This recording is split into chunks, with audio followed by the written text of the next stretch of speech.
Panginoon. God bless you po, Ar. I love teaching Brother Art. God bless you po. At this time po, let us all stand. Praise the Lord. Hallelujah. Bilang paggalang sa ng Diyos. Halindalin po ng ibang lingkod. Amen. Let us all stand po and let us pray. Thank you, dearest Jesus. Hallelujah. Dearest Heavenly Father, in the name of our dearest Jesus, once again, we thank thee, O Lord, for blessing every part of the service this afternoon, O Lord, dearest Jesus. Especially the moving of your Holy Spirit in our midst, the outpouring of your Holy Spirit in the mighty name of Jesus. We thank thee, O Lord. Hallelujah. And at this time, dearest Jesus, we're going to study your holy word. Without you, I cannot do anything, O Lord. Hallelujah. Pray, O Lord, once again, forgive us and cleanse us from all unrighteousness. Open our hearts and minds and understanding to your holy word. Help me bring forth thy holy message with love and power and the living prayer ng aming beloved pastor. We rebuke all the power of darkness, unbeliefs, and doubts. Cast out in Jesus' name. Amen and amen. Hallelujah. Praise the Lord. Hallelujah. Praise the Lord. Amen and amen. Thank you, dearest Jesus. Hallelujah. We give the highest praise, honor, and glory, honor and thanksgiving to our loving Savior, dearest Jesus Christ. Hallelujah, our Savior. We give the honor and respect to our beloved parents in the Lord as we remember and cherish the blessed preachings and teachings, memories ng ating beloved honorable beloved evangelist Pastor Willis Rod Almeida and beloved Pastor Lina C. Almeida. Greetings to the beloved Almeida family, beloved preachers, workers, brethren, visitors, and webcast viewers. Amen. God bless you all. We're so glad that you are here with us today. Amen. If we have our Bible, mga minamahal, let's get ready, mga minamahal. Remember, it's very important for us to know the Word of God. Amen. Hallelujah. God's commandment, we will find out po, mga minamahal, in reading the Word of God, in listening to the Word of God, in meditating the Word of our dear Lord God. Amen. Praise the Lord. And because when we know the Word of God, we will know we have a benefits, mga minamahal. Amen. In obeying the Word of God, there is benefits. Amen. Especially, mga minamahal, and most importantly, the salvation of our soul. Amen. Kasi meron pong enemies. Amen. The enemy is come to kill and steal and destroy. Destroy our faith. Amen. Steals the joy that we have. And most importantly, the salvation that we have. Amen? Hallelujah. Sabi nga, many were called, but few are chosen. There is no such thing that once you are saved, saved forever. Amen? That's why when dearest Jesus finds out, amen, a woman that caught in the act committing adultery, mga minamahal, hallelujah, he forgave, mga minamahal, the woman. But he made an important point, go and sin no more. Amen? Go and sin no more. Kaya nga hindi na po tayo paulit-ulit nagagawa ng kasalanan once we know our dearest Jesus. Amen? So we're going to study the Holy Word of God. Praise the Lord. Hallelujah. God's commandment. Amen? And before we open our Bible in the verse that we are going to read, the Psalms, mga minamahal, I'd like to let us meditate these 5 verses from the book of Psalms, chapter 119, verse 105. Thy word is the lamp unto my feet and the light unto my path. Amen? Imagine if when you are in darkness, amen, spiritual darkness, not literal darkness when you walk outside your yard, mga minamahal, there is no light, that's darkness. What is the Bible is saying that you are living in darkness, mean you're living in sin. Amen. Those people who don't obey the Word of God, but when we know the Word of God, thy Word is the lamp unto my feet and the light unto my path. Ito po yung light natin, mga minamahal, para hindi tayo madadapa. Amen. So we will not fall down or stumble. Amen. And the next one is Hebrew 4:12. Amen. For the Word of God is quick and powerful, sharper than any two-edged sword, piercing even to the dividing asunder of soul and spirit, and of the joints and marrow, and a discerner of the thoughts and intents of the heart. Amen. So, the Word of God is powerful. Amen. When you read the Word of God, mga minamahal, you meditate on it, you will use that as your weapon. Amen. Powerful. Imagine, remember, beloved brethren, when our dearest Jesus was tempted by Satan, he never said any other words but the Word of God. Amen. Every reply to the temptation is in response is the Word of God. That's why we have to practice the same thing. Amen. Hallelujah. When we encounter that thing. And then the next one is 2 Timothy 3:16. All Scripture is given inspiration of God and is profitable for doctrine, for reproof, for correction, and instruction. Amen.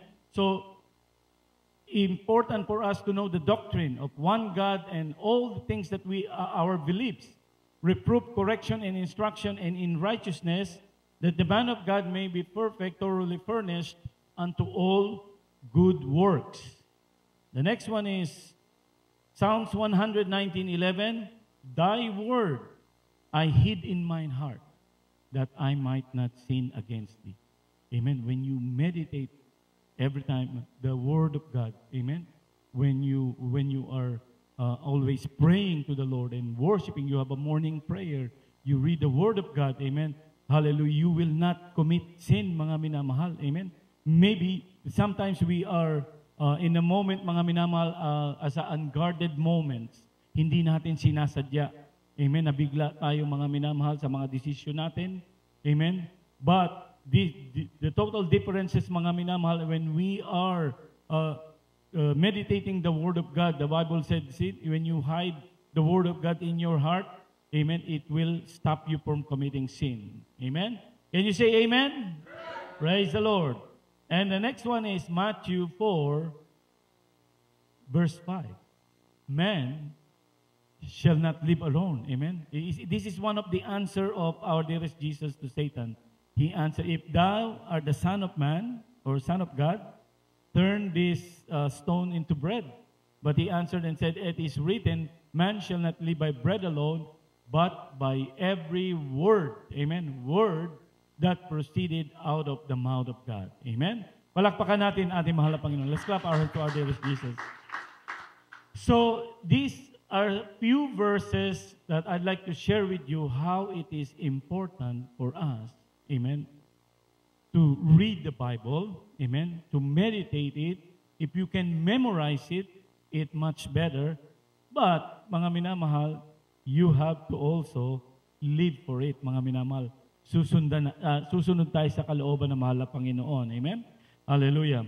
As I said, amen, the Bible is giving us the Word of God because it will profit us. Amen?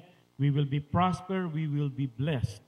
In the first chapter of Psalm, amen, hallelujah, as we are going to read these verses pertaining to the Word of God, we can see and know how it is crucially important, amen, for us to live, amen, in the Word of God, because it will benefit you as a child of God. Our offensive weapon to the enemy. Kung tamad ka, amen, you're lazy, you're not praying, you're not reading the Word of God, amen, hallelujah, the enemy will attack you. You have no weapon. You don't know how to apply it. Amen. In the book of Psalm chapter 1, verse 1 to 6, kindly read po. Praise the Lord. Amen. 1 to 4, sorry. Amen. Praise the Lord. From the book of Psalms, chapter 1, verses 1 to 4. Blessed is the man that walketh not in the counsel of the ungodly, nor standeth in the way of sinners, nor sitteth in the seat of the scornful. But his delight is in the law of the Lord, and in his law doth he meditate day and night. And he shall be like a tree planted by the rivers of water, and bringeth forth his fruit in his season. His leaf also shall not wither, and whatsoever he doeth shall prosper. The ungodly are not so, but are like the chaff which the wind driveth away. Sa Tagalog, Mapalad ang tao na hindi lumalakad sa payo ng masama, ni tumayuman sa daan ng mga makasalanan, ni umupo man sa upuan ng mga manlilibak. Kundi ang kanyang kasayahan ay nasa kautusan ng Panginoon at sa kautusan niya, nagbubulay-bulay siya araw at gabi. At siya ay magiging parang punong kahoy na itinanim sa siping ng mga agos ng tubig na nagbubunga sa kanyang kapanahunan. Ang kanyang dahon na may hindi malalanta at anumang kanyang gawin ay giginhawa. Ang masama ay hindi gayon, kundi parang ipa na itinaboy ng hangin. Amen. Praise the Lord. Amen. Everybody say praise the Lord. Let's clap our hands to our dearest Jesus. Hallelujah. Glory to God. Imagine if this verse, mga minamahal, lagi nating meditate. Amen. Hallelujah. You're going to meditate this. It is a blessing, mga minamahal. See, blessed is the man who walk not in the counsel of the ungodly, nor standeth in the way of the sinner, nor seated in the seat of the scornful. If you are a child of God and you have a problem and you don't know where to turn to, mga minamahal, you have to be careful where you are going to hear the counsel. Amen? Sometimes, mga minamahal, may mga Kristiyano who are backslider in heart can give you a wrong counsel. Amen? Because the people who are backslide in heart, mga minamahal, they are the one, amen, they don't follow the Word of God anymore. They are the one they follow by themselves.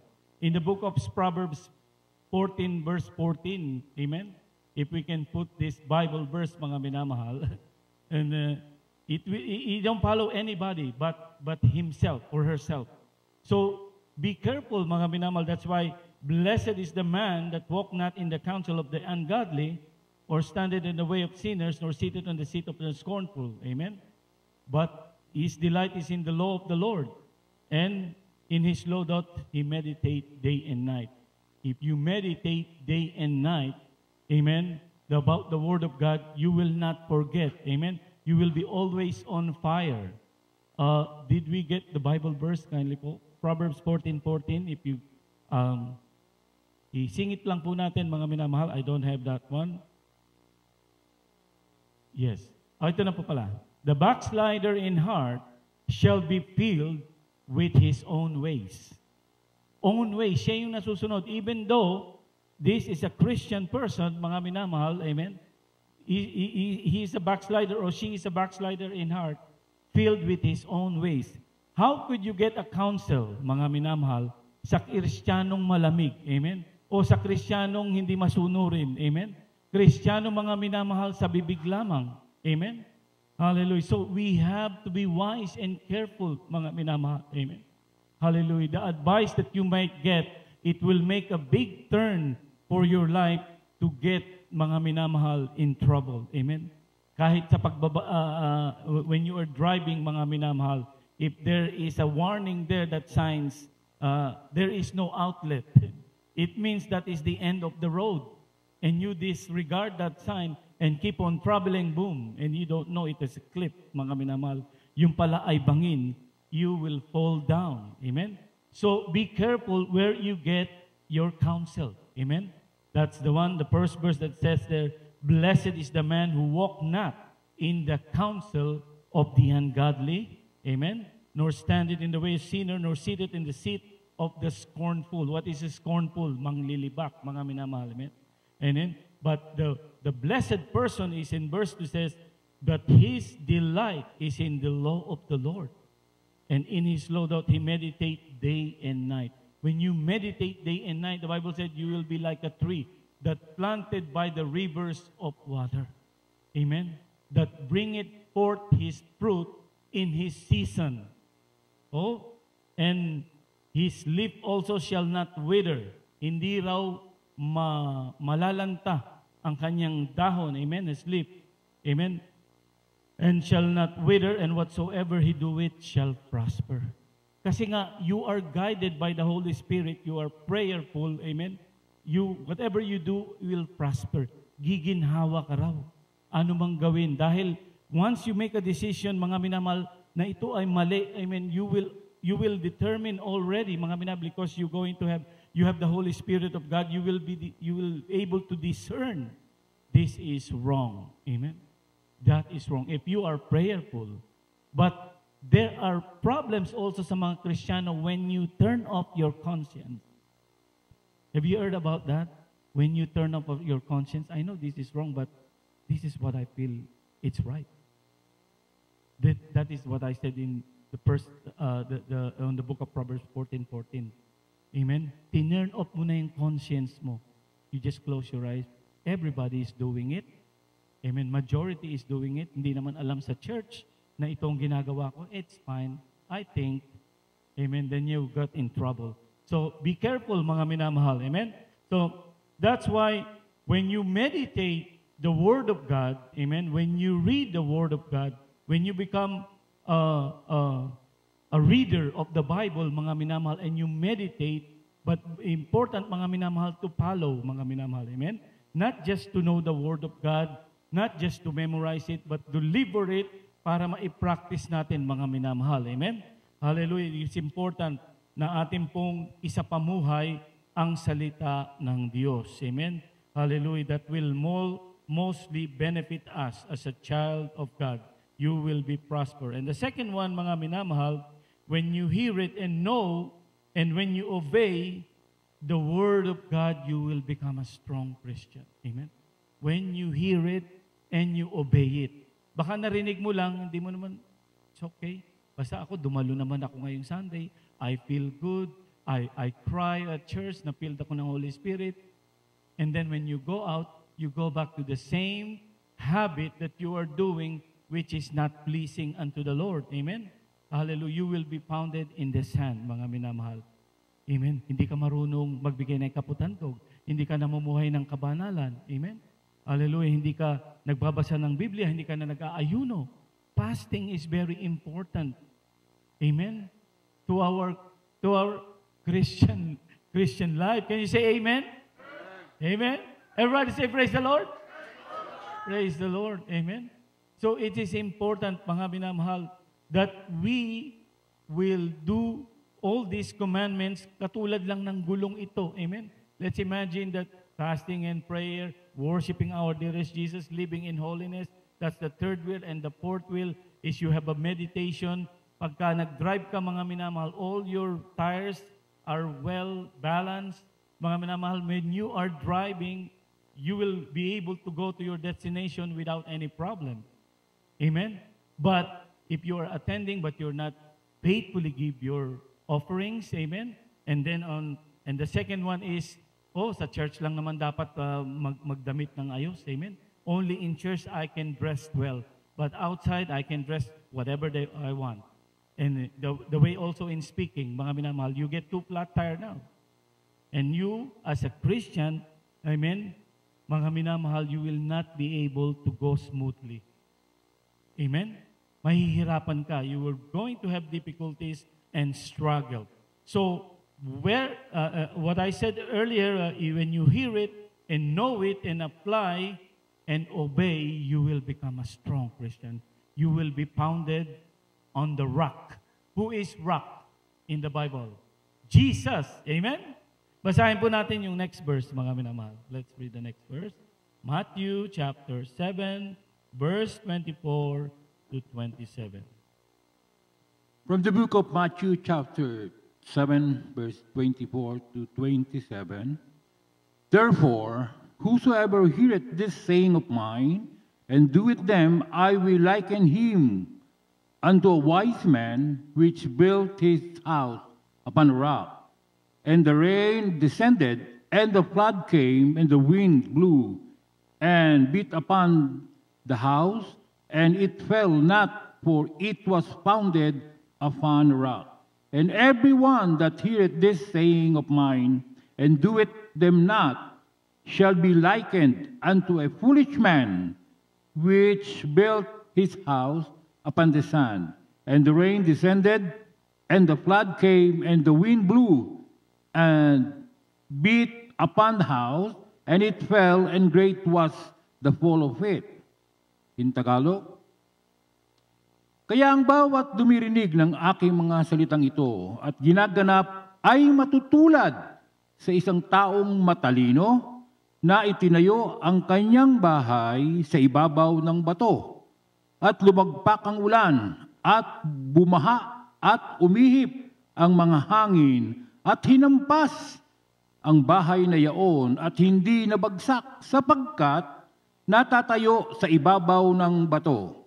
Ang bawat dumirinig ng aking mga salitang ito at hindi ginaganap ay matutulad sa isang taong mangmang na itinayo ang kanyang bahay sa buhanginan. At lumagpak ang ulan at bumaha at umihip ang mga hangin at hinampas ang bahay na yaon at nabagsak at kakilakilabot ang kanyang pagkabagsak. And everybody say, praise the Lord. Palakpakan natin ng mahal na Panginoon. Praise the Lord. Hallelujah. So, our dearest Jesus, this is part of the Sermon of the Mount. Sermon on the Mount. Amen? Speaking of reading the Word of God, kahit ulit-ulitin ninyo, keep on repeating this chapter. Amen? Matthew chapter 5, 6, and 7. Make it a habit of reading. That is the preaching of our dearest Lord Himself when He standing on the mount. They call it Sermon on the Mount. Amen? And our dearest Jesus is expressing here in this verse, mga minamahal, yung mainit na Kristiyano, amen, na sumusunod, na nakarinig ay naging matalino. Amen? Christian who are on fire, amen, when they heard and when they read the Word of God, mga minamahal, hallelujah, we become strong, mga minamahal, was build this house upon the rock. Amen, nakalagay dito, mga minamahal, na tayo sa ibabaw ng bato. What about the person who built his house upon the sand? Oh, I heard about preaching 10 of the commandments. I can take only 4, it's okay. 4 only is fine. But the Bible said, he who obey the law and yet offend just in one point, you don't follow one point, you are guilty of all. That's what the Bible said. Amen? Guilty of all. That's why it's hard. I'm just new Christian. Well, if you are new, then it's fine because it's part of your growing. But when you become a Christian like 5, 6, 7, 8 years, 10 years in the Lord and you are not growing, there is problem. Amen? Even a child, when you see a child, mga minamahal, amen, 1 years old, dada, papa, and naging 5 years old na, dada and papa pa rin ang alam niya magsalita. Amen? That's the only words he knows or she knows. There is some problem. Amen? Magiging Kristiyano ba tayong ganon? We are not like that. Amen? You have to grow as a Christian. Amen? Can you say amen? What is the part of growing? That means obedience. Amen? Oh, I cannot really wear this one. I cannot fit into the world. Amen? If you are going to have a reason like that, then we cannot force you. I cannot force you. The Lord will not force you to. Amen? The Lord will not force everybody. I want everybody to go to heaven, whether you like it or not. But the Lord give us the free will, right? The free will. That's why when you share the Word of God nowadays, imagine, mga minamahal, people who are sharing the Word of God on the street, instead of saying or waving them, oh, we're so glad that you are preaching about the Word of God, they mock them. They even punch them. They even throw something at them. They try to stop them. That is the evil spirit, and we are in the last days now. Can you say amen? We are in the last days. Amen. The trumpet of God will sound very soon. Let's go back this verse, mga minamahal. Ang bawat dumirinig ng aking salita, ito ay ginaganap matutulad sa taong matalino. Amen? Those who hear my words and obey it, mga minamahal, and do it them, I will like unto him a wise man. You want to be a wise man? Amen? So, follow the will of God. Amen? Do the will of God. Amen? You want to be a wise man. Amen? If you want, mga minamahal, ang sabi naman dito, ang bawat dumirinig ng aking salitang ito at hindi ginaganap, matutulad sa isang taong mangmang. And every one that heareth this saying of mine, and doeth them not, shall be likened to a foolish man, which built his house upon the sand. Amen. But, is it so sad? Is it so sad, mga minamahal, if you are lazy to pray, if you are lazy to sing unto the Lord, to read the Bible, you'd rather want to use your phone always? In the old days, mga minamahal, ang fun ng mga tao magbasa ng comics, right? Magazine, manood ng TV. Now is worse.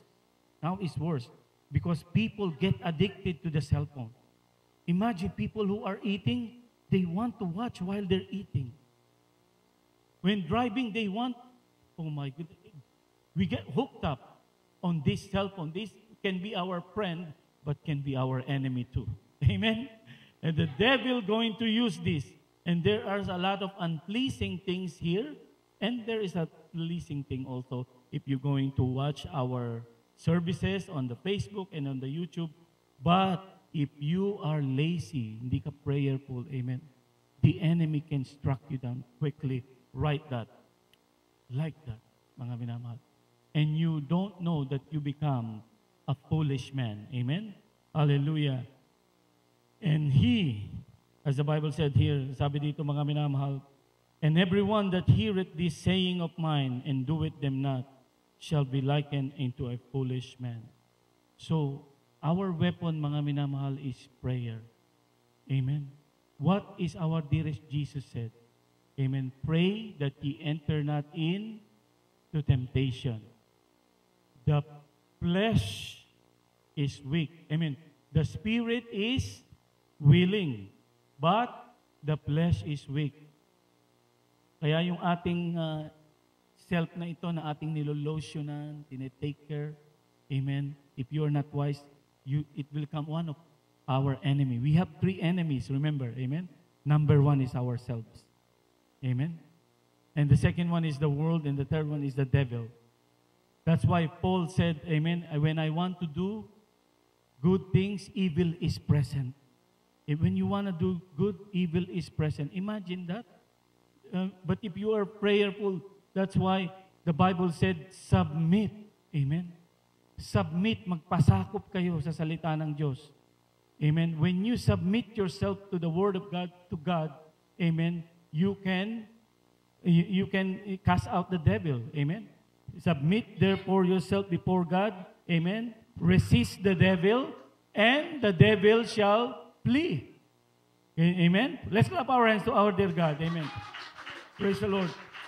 But how can you resist, mga minamahal? How can you resist? Oh, just 5 minutes. This is fun. And then you don't know, 3 o'clock you started, it's already 5 p.m. Oh, it's already 5 p.m. I'm late. It's true, right? You don't know, mga minamahal, devil now is using our cell phone. Sometimes I was meditating one time. I think it's better the cell phone have only purpose of text, only for text, and for calling only. Even the kids now, I watch the kids, kids are not really matured enough, to resist this one. And then 3 years old, 4 years old, 5 years old, they get hooked on this one. Amen? So, young people and old alike, and all of us, we have to be wise. Amen? Can you say amen? Hallelujah. Praise the Lord. So, Jesus Himself said this, mga minamahal. Amen? Hallelujah. So that when trials come in our life, amen, when the rain descended and the flood came and the wind blew and the wind blew, amen, mga minamahal, hallelujah, that house, amen, that's still standing because it's founded upon the rock. Dahil ikaw ay lagi kang nananalangin, lagi kang nagme-meditate. Oh, these trials is only trials, but it's hard. I cannot bear it. We're all human, mga minamahal. Amen. It's hard, mga minamahal. I experienced that. We experienced that. But, when you remember Job, amen, the Lord give it, the Lord take it away. Blessed be the name of the Lord. Amen. Sabi niya sa kanyang asawa, kasi he was advised by her wife, why don't you just curse God? Because you know, when you curse God, definitely you will die. Amen? Curse God and die. End of the story. At least I don't have a wound. Maybe his wife was saying, you know, we lost our children, we lost our property, we lost everything we have, but at least I don't have a wound. But you, from head to toe, you have wound. And you still praising God? And he said, thou foolish woman, amen. You are going only to receive evil things, good things from God, and not evil. You are one of the foolish women. Amen. We're not going to receive only good things, even bad things. He will continue to serve the Lord, he said. Amen? Can you say amen? Let's clap our hands unto the Lord. Amen. Hallelujah. When you remember that, mga minamahal, what problem do you have now? How many children Job has? I think he has about 4 or 5. 7? All of them died. How many problems do you have now? Just get a paper and pencil and write it down. If you have like 7, then it's really heavy. But try it down and say, I have only 1 and 2. God can bear it. Amen? Can you say amen? And that trial is only happening for you to get closer to God. Maybe hindi ka nanalangin, hindi ka nagpupuri. Ngayon, you learn how to pray. You learn how to call on God. Amen? Hallelujah. Can you say amen? Hallelujah. But when your life is fine, amen, everything is well, amen, you're in your comfort zone, and sometimes we don't forget, oh, I will not attend today. I don't feel good. There is a little rain. Ganun, mga minamahal. But when you are in trials, mga minamahal, amen, nandun, mag-aayuno ka, you will pray and fast. Amen. God wants to wake you up. Amen. The spirit that is sleeping on you, waking you up. Amen. Waking us up from laziness to pray, from laziness to read the Word of God, from laziness to pray and fast, mga minamahal. God is waking us up. That is God, how the Lord, our dear God, loved us to motivate us. Because, you know, the rules in going to heaven is not by force. Amen? Hindi ka rin pipilitin ng Diyos na mapunta sa hell. Amen? He will not force you. You are your own free will, whatever you want. Amen? But that's why there's a verse, for God so loved the world that He gave His only begotten Son. He said that whosoever believe in Him should not perish, but have everlasting life. It doesn't say that whosoever listen to this one will be forced to go to heaven. Hindi tayo katulad ng, you remember the Islam religion. I'm not against Islam religion, mga minamahal, but they converted people by force. They conquered. But our dearest Jesus, no. They just speak the Word of God. If you want to believe it, it's fine. If you don't want to believe it, it's fine too. Can you say amen? Amen. It's the free will. That's why our dearest Jesus said, many were called, but few are chosen. Amen? Not all that calls unto me, Lord, Lord. Even sa mga preachers sa amin, mga minamahal. Hallelujah. Much is given, much is required. We have to live. Amen. The word that we are saying into this pulpit, we have to live for it. Amen? The first thing, mga minamahal na ating gagawin is to obey the Word of God, and that there is benefits. Amen? Can you say amen? Praise the Lord. Hallelujah. I think I'm almost done. Sorry po, mga minamahal. Glory to God. Okay, we have 7 more minutes. Glory to God. Let's read the next verse. The next verse is about prosperity and good success by obeying the Word of God. See?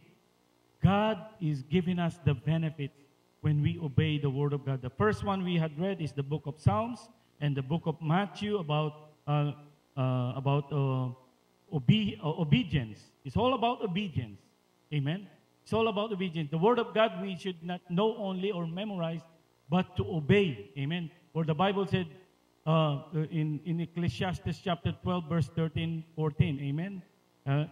Here, for the conclusion of the whole matter, fear God and keep His commandment, because this is the whole duty of man. What is the whole duty of man? Fear God and keep His commandment. Amen. Ecclesiastes chapter 12, 13, 14. Now we'll go to the next verse, Joshua 1:8, about the book of the law. Kindly po sa ating mga Bible readers. Praise the Lord. From the book of Joshua, chapter 1, verse 8.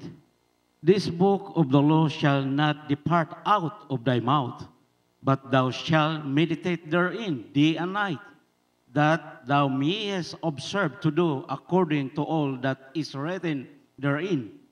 For then thou shalt make thy way prosperous, and then thou shalt have good success. Sa Tagalog, ang aklat na ito ay kautusan ay huwag mahiwalay sa iyong bibig, kundi iyong pagbubulayan araw at gabi upang iyong masunod na gawin ang ayon sa lahat na nakakasulat dito. Sapagkat kung magkagayoy, iyong pagiginawain ang iyong lakad, at kung magkagayoy, magtatambo ka ng mabuting kawakasan. Amen. Amen. Let's clap our hands to our dearest Jesus. Ang aklat na ito ng kautusan, huwag mahiwalay sa iyong bibig, kundi iyong pagbubulay-bulayin araw at gabi. Almost the same verse, amen? Araw at gabi. Bago ka manalangin, matulog, manalangin ka, ano ba ang naisip ko na gawa ko? Baka hindi meron ako naisip na gawa na hindi ka aya-aya sa mahal na Panginoon. Before you sleep, you meditate. What is the thing that I have said? Amen? Or I have done which is not pleasing unto the Lord. Lord, forgive me. You meditate and then you call unto the Lord. Pagbubulay-bulayan mo upang iyong masunod na gawin ang ayon sa lahat na nakasulat dito. As the Bible said, amen, upang iyong masunod na gawin. Paano mo raw masusunod na gawin? I-meditate mo. Amen? Pagbubulay-bulayan mo raw. When you are meditating and you will be able, because the Lord will empower you with the Holy Spirit. Amen? Sapagkat kung magkagayo iyong pagiginhawain ang iyong lakad. Yan ang benefits. Amen? Yeah? The benefits that you will going to receive is this. Amen? That thou mayest observe to do according that is written therein, for then thou shalt make thy way prosperous. Pagiginhawain. Amen? Prosperous. For then thou shalt make the way prosperous, and then thou shalt have good success. Magkakaroon ka ng mabuting kawakasan. If you're going to have a counsel from the ungodly, it's opposite. Your end, mga minamahal, is misery. Amen? Kahirapan. Heartbreaking, problema. And you will say, how did I get into this mess? You remember Jonah, mga minamahal? When the Lord said to Jonah, go to Nineveh, but instead he went to Tarshish. Amen. You're reading the Bible. Can you say praise the Lord? So, he chose Tarshish. Amen. Ayaw niya sumunod sa mahal na Panginoon.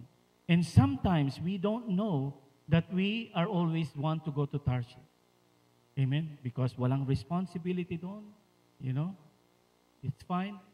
And then, do you remember, I always say that when you want to get out of the sight of the Lord, do you know the devil is always waiting? He will provide always a boat for you. Oh, come here. You're welcome. And then he went to Tarsus, and then he slept on the bottom of the ship. It's just like he's cruising on the Royal Caribbean cruise line.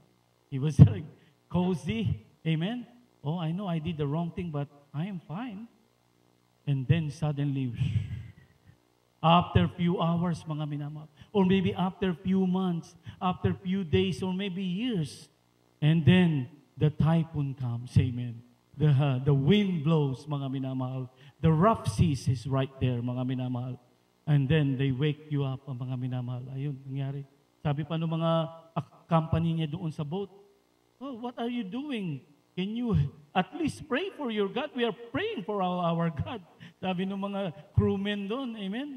And then he just realized, you know, I am the reason for this thing. And sometimes we just realize, oh, what have I done? Lord, sorry. But the cause is already there, mga minamahal. You know, sometimes people are always saying, mga minamahal, mauunawaan naman ako ng Diyos. Eh. Amen? talagang maunawain ng mahal na Panginoon. I want you to put this verse, mga minamahal, na in book of Ephesians 5:17. Amen. You know, God will understand me. Yes, He will understand you. But there is always a consequences. You remember when you swipe your credit card or debit card? Amen. Later on, the bill will come, right? It's the same when you commit sin. Amen. It's the same thing. You swipe your card, you think it's free. No. Even the cost of that will come to you. You will arrive you and payment will come. The Lord will forgive. Yes, He will forgive you like David. But the cost, mga minamahal, amen. David in his life, mga minamahal, amen. Sa huling panahon ng buhay niya, mga minamahal, even ng kanyang anak, mga minamahal, tinangka siyang patayin. It was a miserable thing, mga minamahal. Kaya nga, if you want to have a good success, amen? Hallelujah. Sabi dito, mga minamahal, if you want to have a good success, amen, this book of the law shall not depart out of thy mouth, but thou shalt meditate therein day and night, that thou mayest observe, means to follow, to do according that is written, for then thou shalt make thy way prosperous, and then thou shalt have good success. You may have a trial now, ang hirap, but just face it. Katulad ni Job, mga minamahal. He is always faithful unto the Lord. And you read the last chapter of book of Job. Amen. The Lord blessed him. Amen. I think 3 times or 4 times than what he had. The Lord give it back to him. Can you say amen? You want to be blessed? Amen. Hallelujah. Follow what the Lord wants. Amen. Follow what the Lord will. Amen. Purihin ang ating pinakamamahal na Panginoon. Amen. Praise the Lord. Last verse na lamang po. Maghanda na po yung ating mga awit. Ephesians chapter 4, verse 14 to 15. From the book of Ephesians, chapter 4, verse 14 and 15. That we henceforth be no more children, tossed to and fro, and carried about with every wind of doctrine, by the sleight of men, and cunning craftiness, whereby they lie in wait to deceive. But speaking the truth in love, may grow up into Him in all things, which is the head, even Christ. Upang tayo huwag magiging mga bata pa, na magpahapay-hapay dito doon at dinala sa magkakabi-kabilang ng lahat ng mga hangin ng aral sa pamamagitan ng mga daya ng mga tao sa sa katusuhan ayon sa mga lalang ng kamalian. Kundi sa pagsasalita ng katotohanan na may pag-ibig ay magsisilaki sa lahat ng mga bagay sa Kanya, na siyang Pangulo sa makatuwid bagay, si Kristo. Amen. Amen. Praise the Lord. Praise the Lord. Purihin natin mahal na Panginoon. Pakiread na rin po yung last verse, Joshua chapter 1, verse 9. Praise the Lord. Dito po sa Joshua, from the book of Joshua, chapter 1, verse 9. Have not I commanded thee, be strong and of good courage, but not afraid. Be not afraid, neither be thou dismayed, for the Lord thy God is with thee, whatsoever thou goest. Sa Tagalog, hindi ba kita inutusan? Ikaw ay magpapakalakas at magpakatapang na mabuti. Huwag kang matakot ni manglupaypay, sapagkat ang Panginoon mong Diyos ay sumasa iyo saan ka man pumaroon. Amen. Praise the Lord. Amen. Hallelujah. Let's clap our hands to our dearest Jesus. Hallelujah. Everybody say praise the Lord. Amen. That's beautiful. You get excited with the Word of God. But as I had mentioned, mga minamahal, the most important is to obey. Amen? Is to obey. Ang sabi dito, hindi ba kita inutusan? Ikaw ay magpakalakas at magpakatapang na mabuti. Huwag kang matakot ni manglupaypay, sapagkat ang Panginoon mong Diyos ay sumasa iyo saan ka man pumaroon. Amen. Praise the Lord. The other verse po, mga minamahal, nung ating binasa, mga minamahal, is Ephesians 4:14. When you know the Word of God, mga minamahal, it will, it will stop you from deceiving by the enemy. Amen? Kasabi dito, mga minamahal, Ephesians chapter 4, verse 14 to 15, that we hence be no more children tossed to and fro and carried about with every wind of doctrine. Amen. Mga iba-ibang doktrina, mga iba-ibang turo. Amen. Maliban sa turo na tinuro ng ating beloved parents in the Lord. Kasi maraming Kristiyano ngayon, mga minamahal, napapadeceive sila. They're watching the YouTube. Amen. There's a lot of preachers din ng mga minamahal, but there were no power in them. Amen. But here, mga minamahal, we heard a lot of the testimony. Ang sabi dito, mga minamahal sa Tagalog, upang tayo wag nang maging mga bata pa na pahapay-hapay dito at doon, dinadala ng magkabilang lahat ng hangin ng aral sa pamamagitan ng daya ng tao o sa kautusan sa mga lalang ng kamalian. Can you say, praise the Lord? Thank you, dearest Jesus. Kaya, mga minamahal, hallelujah, let us meditate always the Word of God. Amen. Hallelujah.